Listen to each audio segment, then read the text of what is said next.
bonjour.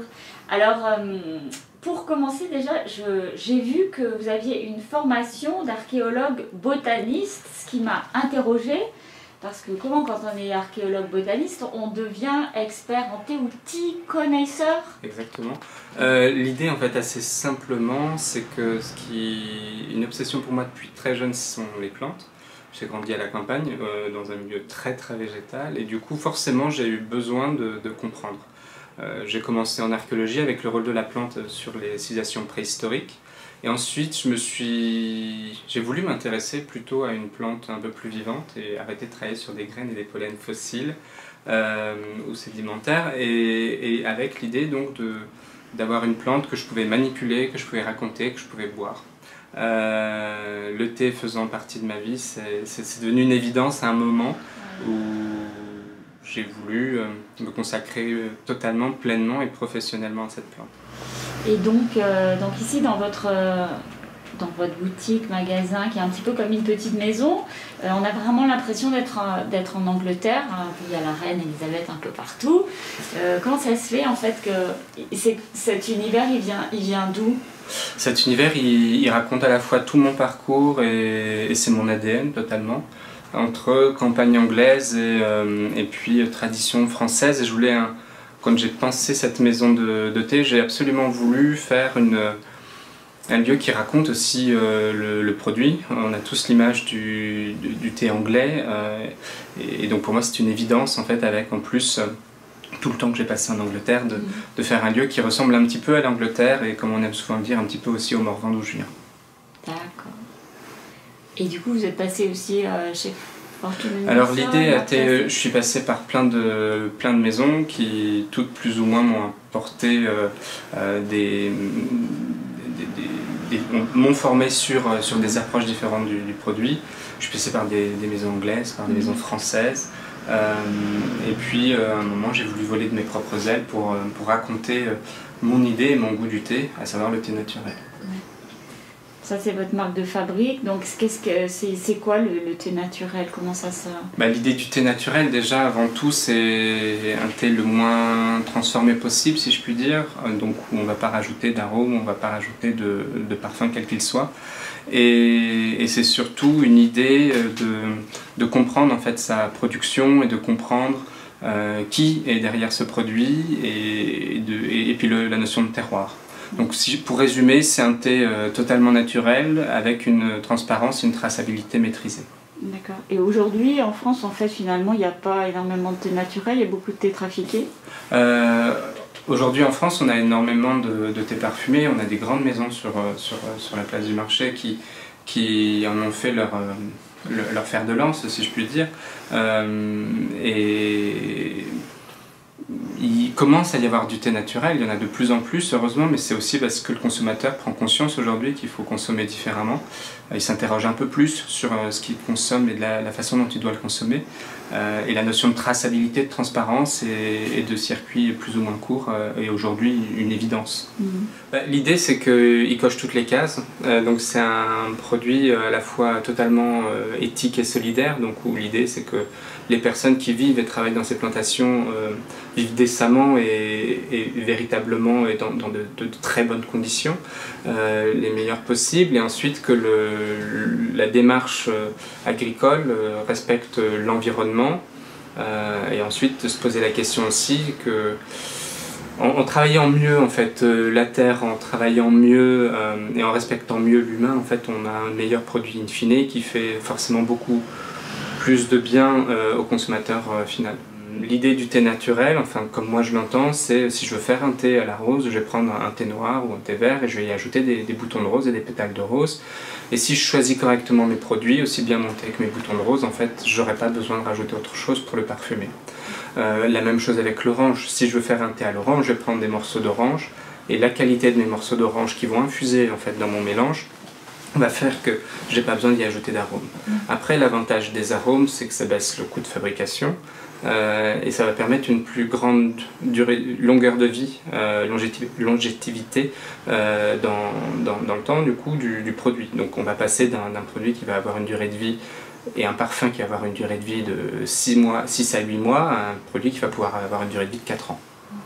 Donc c'est vous qui sourcez tous vos thés et tous les produits qui entrent dans la composition du thé, c'est-à-dire les roses, les... Exactement, c'est totalement l'idée. Donc je vais sourcer les produits moi-même en direct des producteurs.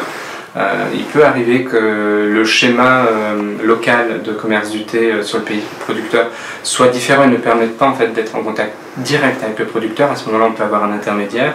Et pour tous les produits qui vont parfumer et que je vais utiliser dans mes mélanges, pareil, je les source ou je les choisis chez des producteurs ou des importateurs qui ont la même charte éthique et responsable que nous. L'important en fait dans une maison indépendante comme la nôtre, c'est de mettre en valeur le produit. Et le produit il existe grâce au producteur, et donc c'est de s'assurer que la façon dont on va choisir le producteur, elle mérite et elle nécessite en fait notre intervention derrière pour le vendre et le transmettre en fait au consommateur final. Choisir un producteur et un bon producteur, c'est choisir la maîtrise en fait et un savoir-faire. Et ça se voit en fait et ça se ressent très vite sur le produit. Ça va être une maîtrise de l'oxydation, une maîtrise du moment où on va faire le dessicage, donc qui est l'arrêt de l'oxydation. Et puis ensuite toutes les transformations qu'il peut y avoir après, les post-torréfactions, ce genre de choses qui vont faire qu'on a un produit fini maîtrisé, mais au cordeau. Enfin, c'est un travail d'orfèvre. Et moi, c'est ce qui me touche le plus. J'ai souvent le souvenir d'un producteur de Dansong où il ne fonctionnait qu'à l'observation. Il n'y avait pas de règles préétablies, clés en main, de se dire tant de minutes après telle opération il se passe ça. Ça c'est de la théorie, parce qu'après il y a l'air ambiant, il y a la météo du jour, il y a tout ça qui rentre en compte. Et c'est ce que je trouve le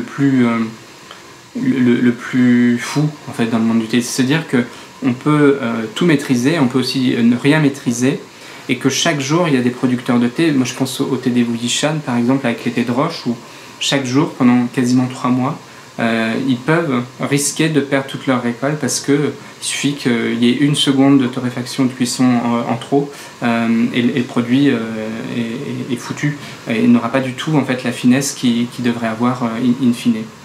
Et le plus important en fait, c'est plus on est en contact avec le producteur et plus on peut comprendre l'importance de ces produits et l'intérêt d'être en direct avec eux.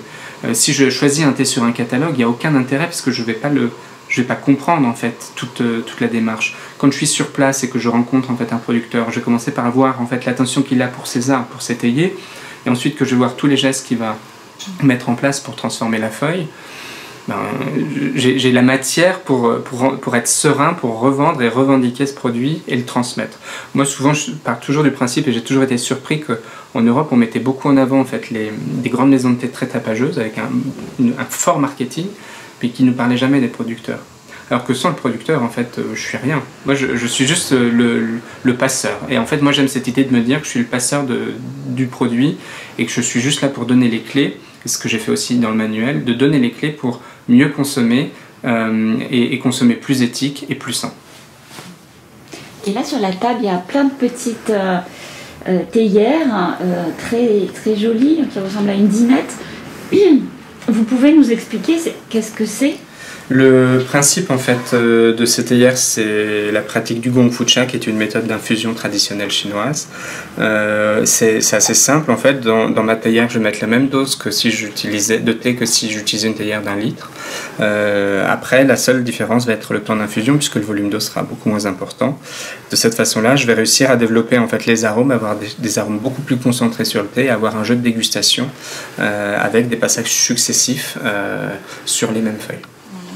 Et donc ça, c'est les tasses dans lesquelles on boit le thé, parce que c'est vraiment des toutes petites tasses. Oui, alors la version la plus petite, en fait, ça va être ce bol de quelques centilitres à peine. Et puis on va aller jusqu'à une dizaine de centilitres ici, avec ce bol en céladon. L'idée vraiment, en fait, c'est que chaque région a un peu sa particularité. Dans certaines régions, on va boire davantage dans la porcelaine de Yin de Zen, par exemple, dans des grès chinois qui vont ressembler beaucoup, en fait, et avoir les mêmes propriétés que les grès bourguignons, type Saint-Amand, par exemple. Ici, le céladon. Et puis, on a aussi, après, des émaux qui vont évoquer des dynasties beaucoup plus anciennes, et notamment le Jiang, en fait, qui est le bol typique du Fujian, sur lequel il y a un motif un peu dit en tache d'huile, ou fourrure de lapin, ou œil de perdrix, pas œil de perdrix, mais tache de perdrix, et qui vont du coup en fait donner le motif de la céramique, qui seront des choses qu'on reprendra ensuite plus tard en fait dans nos productions, nous en Europe, en fait, de porcelaine et de céramique au sens large. Ici en fait il y a beaucoup de bols chinois. Oui. Est-ce que chaque fois que vous utilisez des thés, c'est lié à du coup des céramiques, et par exemple, est-ce qu'il y en a une de Sèvres? Alors, on n'a pas foncièrement parlé des pièces qui sortent des manufactures de Sèvres, mais on a des pièces qui vont ressembler à ce qui a inspiré en fait les débuts de la manufacture de Vincennes puis de Sèvres. Avec ce genre de motifs sur des bols de la fin du 18e, en mode avec des motifs Imari, ou avec ce qu'on appelle vulgairement la famille rose ou la famille verte. Et ce sont ces bols-là en fait qui vont inspirer les motifs et les formes de ce que l'on va produire nous en Europe au moment où on va découvrir le thé. Et ce que moi je trouve intéressant, c'est que cette approche du thé là, en fait, c'est ce qui va donner naissance donc, à notre façon de consommer le thé plus largement en Europe. Mais c'est aussi une façon de mieux comprendre aujourd'hui, via le Gongfu-cha, en fait, comment pouvait être consommé le thé au XVIIIe siècle, en fait, dans les porcelaines chinoises. C'est au moment où les Européens ont commencé à faire son commerce de façon très large avec l'Europe.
J'ai commencé par réchauffer ma théière de façon à ce que j'infuse à la bonne température, qu'il n'y ait pas de perte de température au moment où je mets l'eau dans ma théière.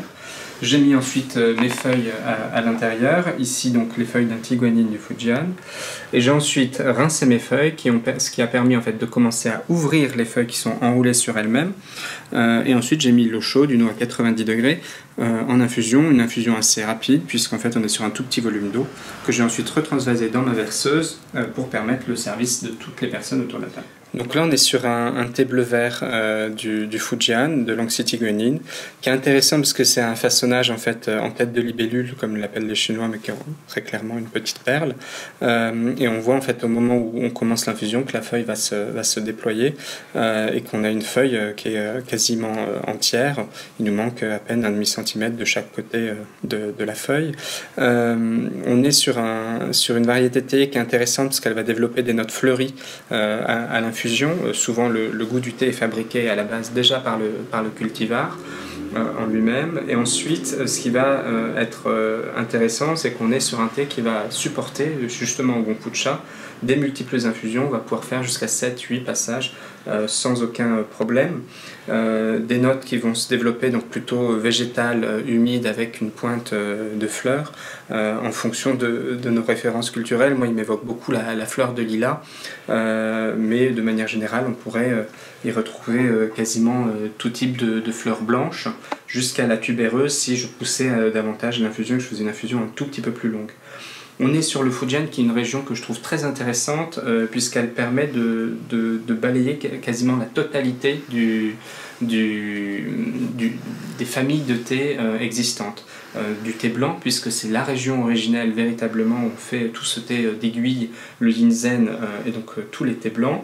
Et puis ensuite des thés verts assez intéressants au moment du printemps. Et puis ensuite on continue avec les bleus verts, donc vulgairement en fait ce qu'on pourrait appeler les oolongs, pour ensuite avoir les bleus noirs, les thés un peu plus oxydés. La différence entre un thé bleu vert et un thé bleu noir tient dans l'oxydation des feuilles, puisque le bleu vert on va être à 30% maximum de l'oxydation de la feuille, sur un bleu noir on va être à 60 à 70% d'oxydation. Et puis ensuite les thés rouges, puisque c'est donc ce que les Chinois appellent les thés rouges, que nous appelons les thés noirs en Europe, qui sont intéressants puisque c'est véritablement dans cette région-là, dans le district de Tongbu, où on aurait probablement inventé, probablement par accident, la fabrication et le process de fabrication du thé noir, où la feuille va être totalement oxydée.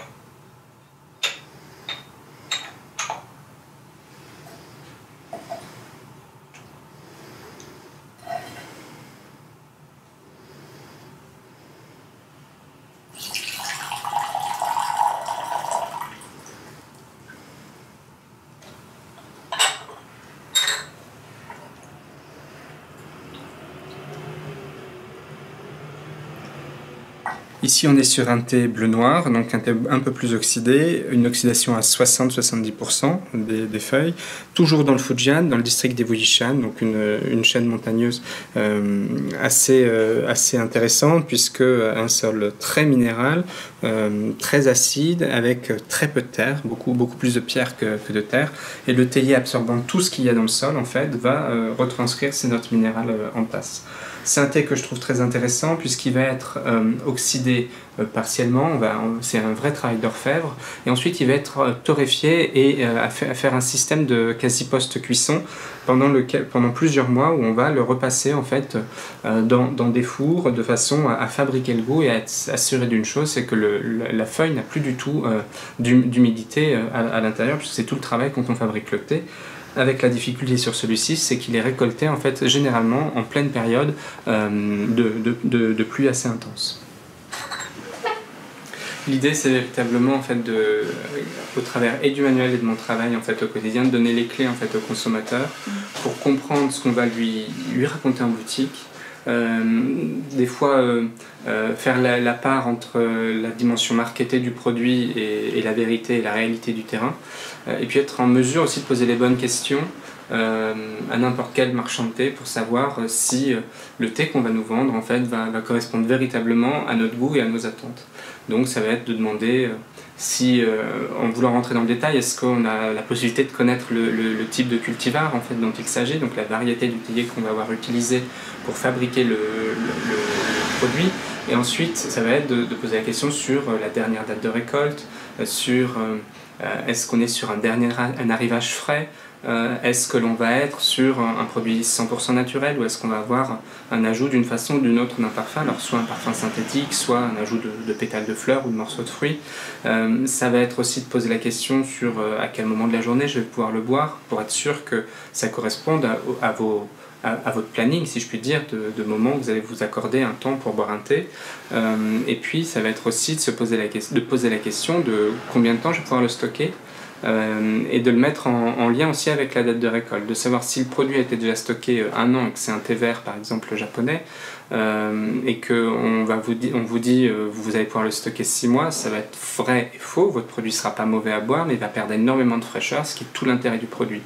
Donc tout l'intérêt de ma démarche va être de donner les clés pour mieux consommer et consommer plus juste à tous les niveaux.